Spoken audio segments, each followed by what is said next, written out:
The next stop on our tour of central Switzerland is the town of Ibach, which may not mean much until you find out that it is the home of the company that makes the original Swiss Army knife, and the only shop in the world that carries all of their models.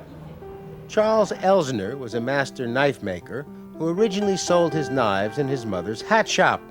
When he was 30, he organized the Association of Swiss Master Cutlers.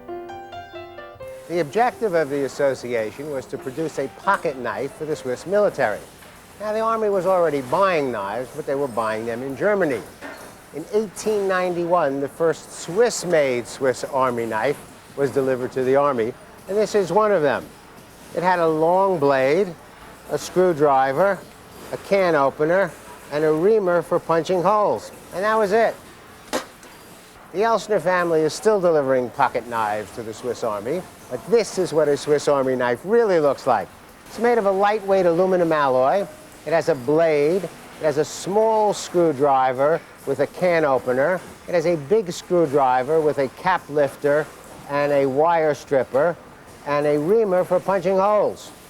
What everyone who is not in the Swiss Army calls a Swiss Army knife is this shiny red version with a Swiss cross embedded in the handle. This is actually the Swiss Army officer's knife. Elsner developed the early version of this knife in 1897, but the Swiss Army never accepted it. Maybe the corkscrew and the nail cleaner were just too much. But the troops loved it, both the officers and the enlisted men, and they purchased them with their own money, and they still do. From the beginning, the company, which is now called Victorinox, developed pocket knives for different groups. During the 1890s, they introduced the schoolboy model, a farmer's knife, and a cadet knife, and specialty knives are still being added. Today, they produce approximately 400 different versions of the Swiss Army officer's knife. They also produce the knife that goes into outer space with the astronauts, and the absolutely essential inline skater's knife.